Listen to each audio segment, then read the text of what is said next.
2082 साल फागुन 21 2082 साल फागुन 21 गते भएको प्रतिनिधि सभातर्फको चुनाव शान्तिपूर्ण ढङ्गले सकियो पनि र कुन पार्टीले कति मतहरू ल्याउनु भयो भन्ने तथ्याङ्क पनि हामीसँग पारदर्शी रूपले छ। अब सिधा हामी टपिकमा जाँदाखेरि चाहिँ एक दुईटा कन्फ्युजन के छ त भन्दाखेरि अब राष्ट्रिय स्वतन्त्र पार्टीले जुन मत ल्याएको छ त्यो हिसाबले चाहिँ उसले काम के गर्न सक्छ भन्ने कुरा हो।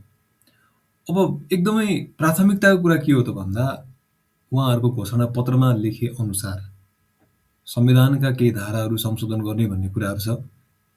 मूल कुरा नै त्यही हो, किनकि संविधानका धाराहरू देशको चाहिँ शासन प्रणाली राम्रो, देशलाई सुशासनतिर लाने र देशको चाहिँ समृद्धको लागि चाहिँ समृद्ध विकासको लागि चाहिँ केही संशोधन गर्नुपर्छ भन्ने छ। तर संशोधन भन्ने कुराहरू त्यत्तिकै हुँदैन।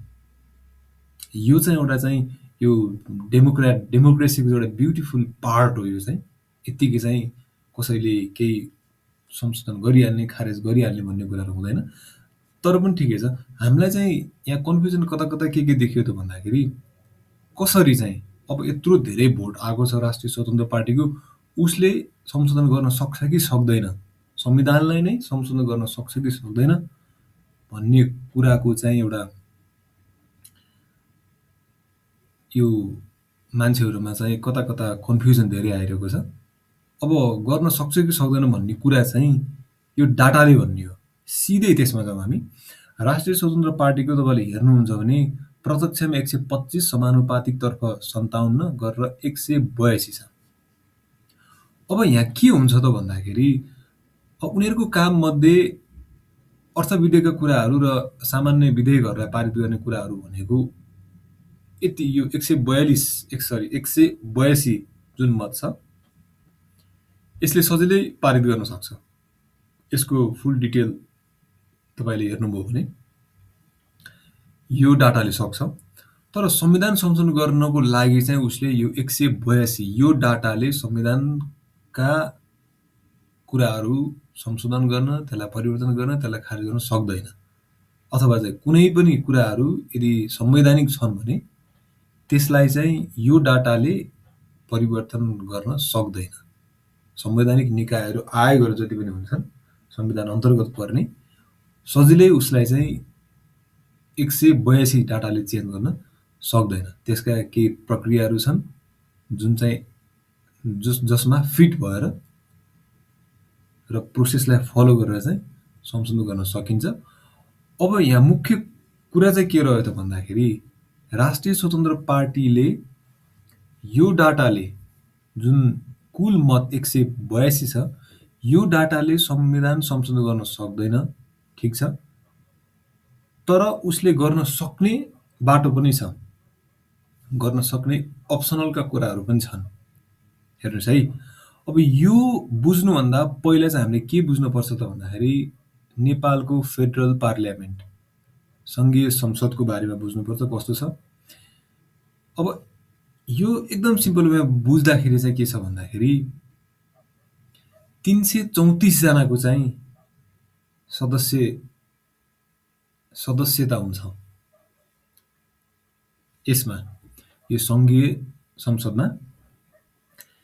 त्यसमा तपाईको 275 जना चाहिँ प्रतिनिधि सभातिर चाहिँ एकछिन राखौं र 59 जना प्रदेश सभातिर राखौं। हाम्रो चाहिँ यो फेडरल पार्लियामेन्ट भन्ने चाहिँ यो बाइक्यामेरियल अथवा चाहिँ यो दुई सदनात्मक भन्छ। यो तल्लो सदन र माथिल्लो सदन। प्रतिनिधि सभा भनेको तल्लो सदन भयो, राष्ट्रिय सभा भनेको माथिल्लो सदन अथवा चाहिँ अपर हाउस भनौं। अब अहिले भएको निर्वाचन चाहिँ के हो त भन्दाखेरि लोअर हाउस प्रतिनिधि सभामा सांसदहरू चाहिँ छानिने चुनिने यो निर्वाचन भएको राष्ट्रिय सभाको चाहिँ होइन। राष्ट्रिय सभाको चुनाव हुने त्यो अलग बाटो छ र अहिले चाहिँ हामीले सिर्फ 275 जनाको मात्र कुरा गरौँ। अब प्रतिनिधि सभामा चाहिँ तपाईको के छ त भन्दाखेरि 275 जना जुन छन् उनीहरूलाई कसरी चाहिँ छनौट गरिन्छ त भन्दाखेरि 165 जना जुन छन् यो फर्स्ट पास्ट द पोस्ट भन्छ, पहिलो हुने निर्वाचित हुने निर्वाचन प्रणाली भन्छन् यो हाउस अफ रिप्रेजेन्टेटिभ।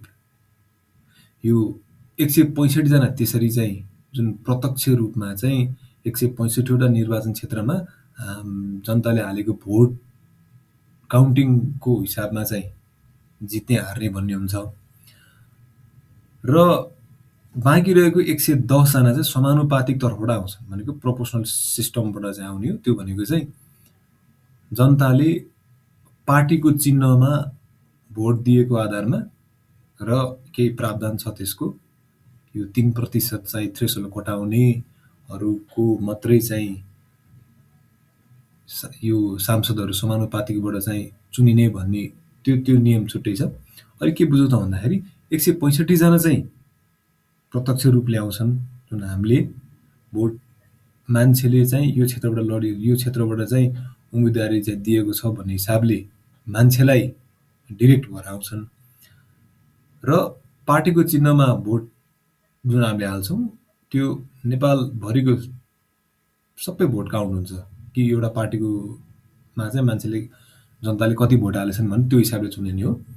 110 जना भनेपछि अब राष्ट्रिय स्वतन्त्र पार्टीको कति रहेछ त दुईतर्फी गरेर भन्दा 182 सिट आयो र त्यसै गरी नेपाली काङ्ग्रेसको छ, नेपाल कम्युनिस्ट पार्टीको छ, नेपाल कम्युनिस्ट पार्टी यो माओवादी भनौँ, श्रम संस्कृति पार्टी छ, राष्ट्रिय प्रजातन्त्र पार्टी र स्वतन्त्रबाट 1 जना हुनुहुन्छ है। र यसो गर्दाखेरि यहाँ टोटल हेर्नुहोस् 165 निर्वाचन क्षेत्रबाट 165 ठिक छ, यहाँ समानुपातिक तर्फबाट 110 जना ठिक छ यहाँनिर, र कुल भनेको 275 जना चाहिँ यो 275 जनाको लागि चाहिँ हाम्रो देशमा निर्वाचन भएको हो 21 गते। अब हामीसँग डाटा आइसक्यो। अब राष्ट्रिय स्वतन्त्र पार्टीले जुन हिसाबले जित्नु भएको छ त्यो हिसाबले अबको सरकार भनेको उहाँहरूले नै बनाउने हो, उहाँहरूले नै चलाउने हो खासमा। अब यहाँ कुरा रह्यो 2/3 बहुमत भनेको है। अब एकदम मूल कुरा चाहिँ यहाँ के बुझ्नु छ तपाईँले भन्दा 2/3 को बहुमत भनेको चाहिँ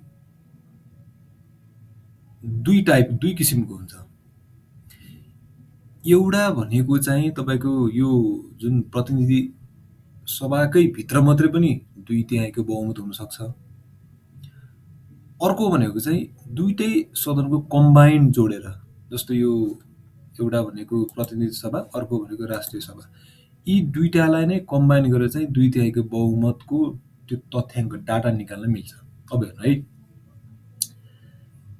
तपाईँको के छ त भन्दाखेरि संविधान संशोधन गर्नको लागि चाहिँ तपाईँले यदि भाग 31 को धारा 274 हेर्नुहुन्छ भने नेपालको संविधान 2072 को भाग 31 धारा 274 हेर्नुहुन्छ भने त्यहाँ उपधारा 10 सम्म दिएको छ र 10 मा तपाईँले चाहिँ 8 उपधारा 8 चाहिँ हेर्नु होला।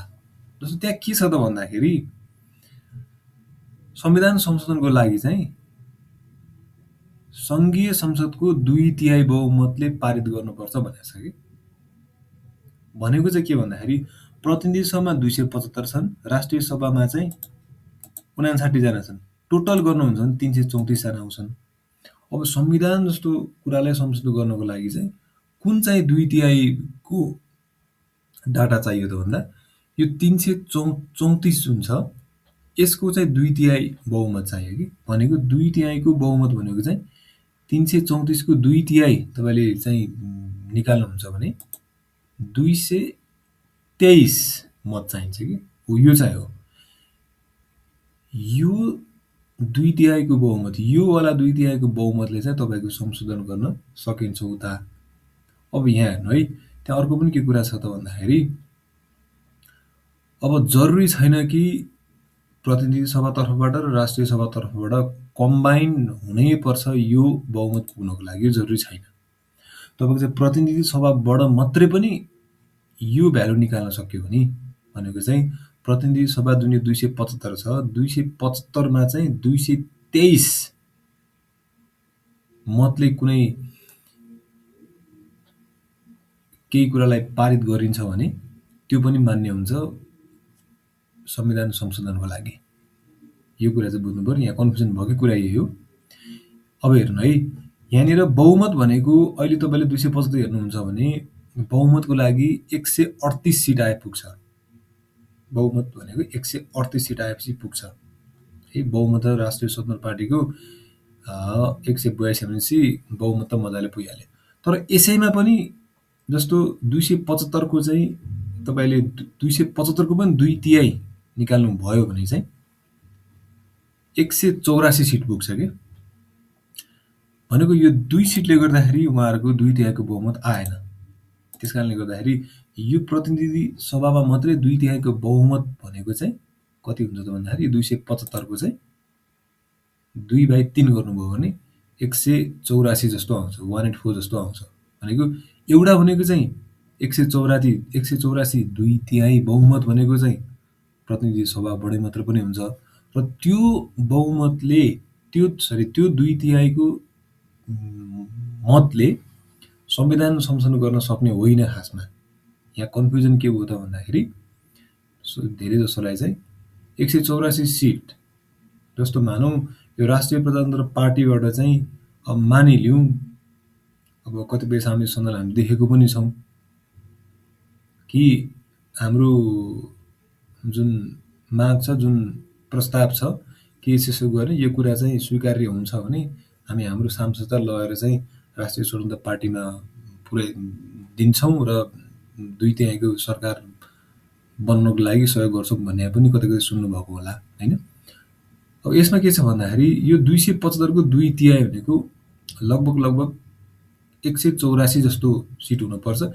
त्यो 184 सिट भनेको चाहिँ 2/3 को बहुमत हो। तर त्यो 2/3 को मत हो, तर त्यो मतले संविधान संशोधन हुने होइन। संविधान संशोधनको लागि चाहिँ के हो त भन्दाखेरि 223 चाहिने हो है। तपाईँले चाहिँ संविधानको धारा 274 मा हेर्नुभयो भने त्यहाँ प्रष्ट रूपले चाहिँ लेखिएको छ।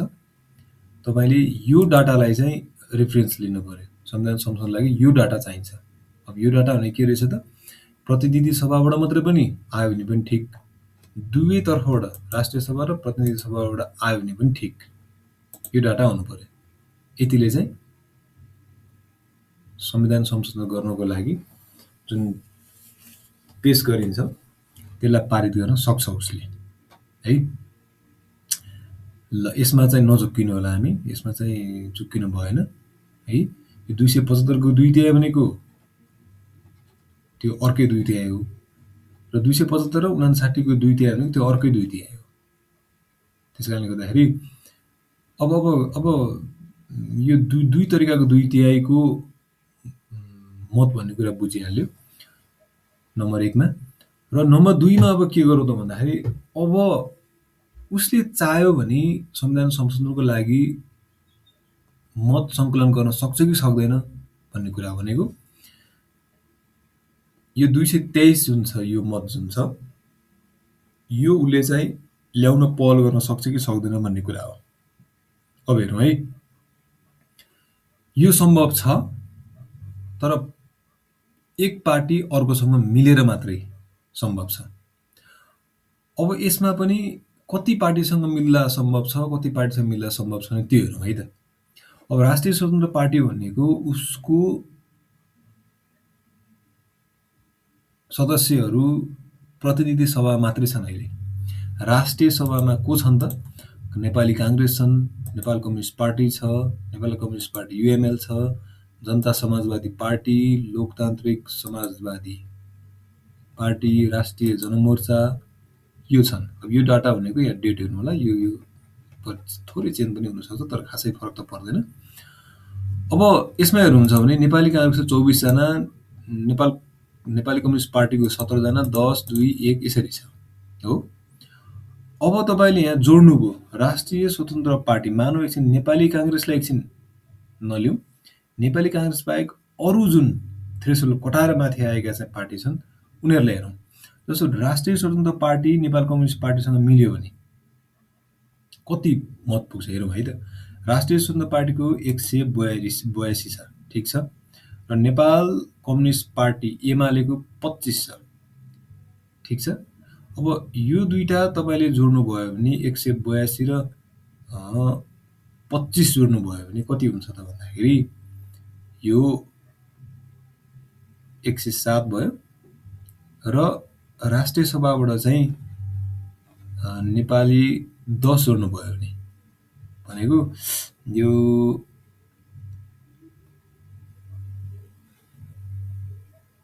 10 जोड्दाखेरि 217 जस्तो मात्रै आयो। भनेपछि 2/3 बहुमत पुग्यो पुगेन, किनकि हामीलाई 223 चाहिन्छ होइन। ल यहाँ हेर्नुहोस् त, मैले चाहिँ मानिलिउँ 182 जोडेँ प्लस यो एमाले तर्फबाट 25 जोडेँ प्लस यो यताबाट 10 जोडेँ भनेपछि कति आयो त भन्दा जम्मा 217 मात्रै आयो। र यो 217 भनेको चाहिँ 2/3 बहुमतको मतभन्दा कम रह्यो। भनेपछि यदि राष्ट्रिय स्वतन्त्र पार्टी नेपाल कम्युनिस्ट पार्टी एमालेसँग चाहिँ गठबन्धन भनौँ न मिल्छन् भने पनि 2/3 बहुमत आउनु नसक्ने रहेछ। अब मानिलिउँ राष्ट्रिय स्वतन्त्र पार्टी माओवादीसँग मिल्नुभयो भने 223 कट्छ, कट्दैन, झनै कट्दैन। र अरूसँग मिल्नुभयो भने झनै घट्दैन। र सबैजना मिल्छन् भन्ने पनि छैन खासमा, किनकि आफ्नो सिद्धान्त हुन्छ। माओवादीको अलग चाहिँ आइडियोलोजी छ, एमएलएको अलग छ। भनेपछि अरूसँग चाहिँ मिल्दाखेरि आउने छाँटकाँट देखिएन। तर तपाईँले नेपाली काङ्ग्रेसको तथ्याङ्क हेर्नुहुन्छ भने उसको यहाँ 38 सिट छ र यहाँ 24 छ। अब यसलाई जोडिहेरौँ है त। यदि राष्ट्रिय स्वतन्त्र पार्टी नेपाली काङ्ग्रेससँग मिल्नुहुन्छ भने उहाँहरूको दुईटै जोडेर मत कति आउँछ त्यो हेरौँ। यता 182 प्लस 38 प्लस 24 गर्नुहुन्छ भने 244 जस्तो सिट आउँछ, जुन 2/3 बहुमत हुँदा पनि अझ बढी जाने रहेछ। भनेपछि अब राष्ट्रिय स्वतन्त्र पार्टी यदि नेपाली काङ्ग्रेससँग मिल्नुहुन्छ भने अथवा यी दुई पार्टी मिलेर चाहिँ सरकारमा आउँछन् भने चाहिँ संविधान पनि संशोधन गर्न सक्ने रहेछन् भन्ने कुरा चाहिँ बुझ्नु पर्यो हामीले।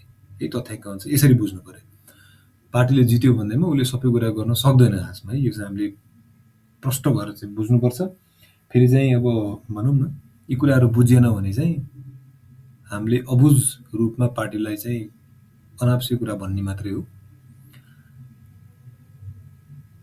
अब संविधान सम्झौताको लागि चाहिँ के गर्नुपर्ने रहेछ भन्ने कुरा बुझ्नुभयो नम्बर 2 मा है। 1 नम्बरमा के रहेछ त भन्दाखेरि 2/3 मत भनेको यो 223 रहेछ।